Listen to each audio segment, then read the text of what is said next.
Randy Fine. He's a Republican representing a coastal district east of the theme parks, and he sponsored the House version of this bill. Representative Fine, welcome. It's good to see you again. Thank you, and I'm on my way home from Tallahassee, so you got me in my car. Well, I hope you're on the side of the road at least. I see that we're having a little trouble with your video, but we won't keep you for too long. All good. Good. We won't keep you for too long. Let me just ask you the most basic question. First of all, how does the passage of this bill regarding Disney make Florida a better place to live? Well, what it does is it addresses a problem that we discovered in the legislature when the hornet's nest got kicked, which is we have 6 special districts in this state that were created before the Florida Constitution was put in place. And as a result, those 6 special districts have bizarre powers that we would never allow today. For example, one of them, they have the right to build a nuclear power plant without regulation. These are crazy things that when you have a law that's 55 years old, that's never been looked at, just don't make a lot of sense. What other problems have come up with these special districts? Can you name one, lay one out? Sure. So, for example, in the Reedy Creek Improvement District, Disney has the right to seize private property without any permission from any other government. It's called eminent domain. Normally, we allow governments to do that. We've never allowed a company to do that. They are not subject to safety codes or building codes or zoning codes or road construction codes that any other government or any other entity in the state have to do. It's an extraordinary amount of power. It's in effect a seceding from the state of Florida and allowing a company to basically be its own county. What has Disney done to flout that power? I mean, have they ever actually done anything that would give Floridians pause? Sure. A number of years ago, Democrats were very upset when Disney went and took money that was available for public housing. They went and used it and said, hey, we're a government. We want to go grab this money. They beat Orlando to the punch. There's been a lot of upsetness with this over the last 55 years, but Disney has had so much political power, something that I think many on the left don't like. Having businesses have so much political power, these issues were never able to be addressed. I think now, given Disney's actions in basically taking a dump on the head of Florida voters are like, look, they're a guest in our state. Maybe they shouldn't have these special privileges anymore. I don't understand what you mean when you say that Disney is a guest in our state. I mean, I grew up going to Disney World as a kid. The memories I have with my mother will be indelible for me for the rest of my life. I have family that has worked for Walt Disney World for generations now. So I don't understand what you mean when you say that they are a guest. If not for Disney, no one would know what Orlando is.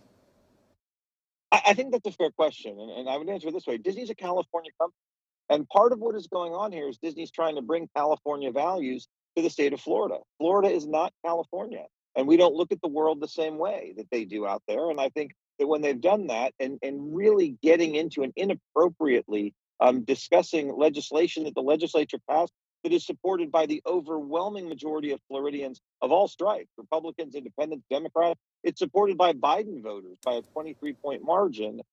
Which legislation are you referring to, sir, when you say it's supported? Which legislation are you referring to? Sure. We passed a parental rights in education bill earlier this year in our regular legislative session, which Disney came out, mischaracterized, said they were going to use the money they were able to save from this special district in order to try to roll that bill back.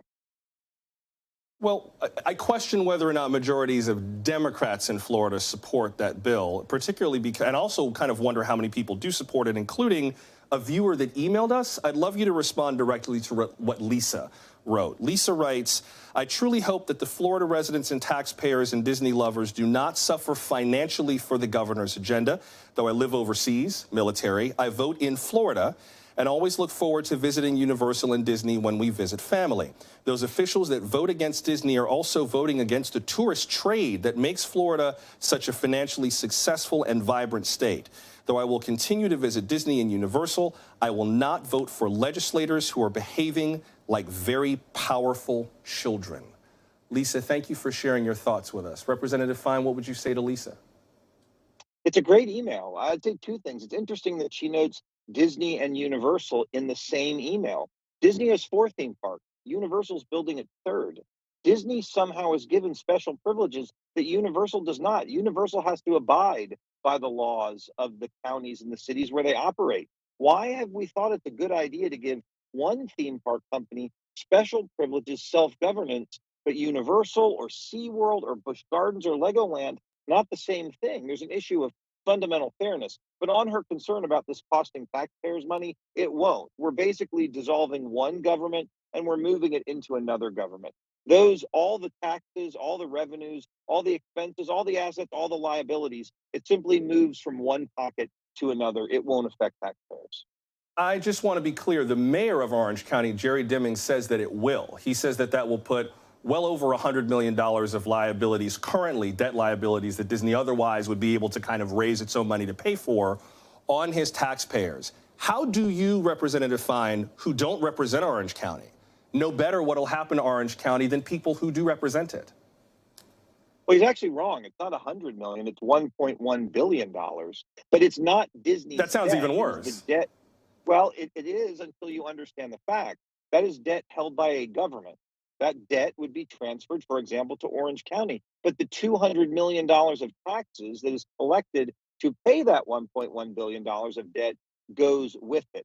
So yes, the debt transfers, but so do the revenues that pay for that debt. There will be no effect to taxpayers. In fact, there could be benefits. For example, Reedy Creek has its own fire department. Well, so does Orange County. You won't need two fire chiefs if you merge these things together. There could be vast. That sounds like kind of a small. I gotta say, I gotta stop you there, because that sounds like a benefit that is unknowable at this point, particularly because there may be other downstream issues. So I hear you on that, but there is one other aspect of this I have to ask you about, and I've danced around it because I wanted to give you a chance to talk about this differently. But this bill feels like retaliation.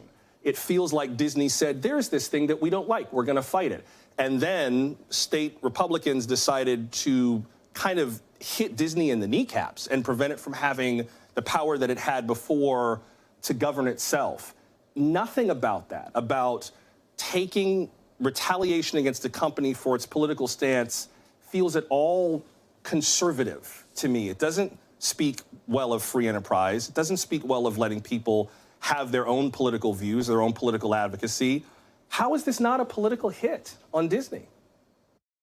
Well, I think you can make the argument that it is. Had Disney not done what they had done, we would not have begun taking a look at special districts and realized that we had six, not just Disney, but five others that had these pre-constitutional problems. But look, when you're a guest in another state, when my son wants special privileges, which is what Disney has, he acts on his best behavior. All this elimination does is say Disney will be treated exactly the same way as its competitors. I think you could make an argument that there was retribution if we said we're going to treat Disney worse. Sorry about that. We're going to treat Disney worse than we treat Universal Orlando. But we're not doing that. We're saying you're going to be treated exactly the same. I don't know how you can argue that's retribution. I want to make sure I heard what you said correctly. It sounds like you said that this was causally connected to Disney saying that it opposed the parental rights and education bill. What happened is when Disney kicked the hornet's nest, people started calling us to look at special districts. And we looked at special districts and we discovered there were six of them. Only one affects Disney that were formed before the Florida Constitution was put into place. And unlike 127 others, had never been updated in the last 55 years. Well, Florida's none of not which like would have Washington. happened if Disney had not come out against this bill, though. Absolutely. We would not have identified the problem if the hornet's nest had not been kicked. But in Florida, when we identify problems, we're not Washington, D.C. We don't pass a continuing resolution and say we'll deal with it next year. We deal with it right away, and that's what we've done this week. Florida State Representative Randy Fine, I appreciate you making time tonight. Good to see you again, sir. Thank you very much. Be here. Thanks. Thanks for watching our YouTube channel. Follow today's top stories and breaking news by downloading the NBC News app.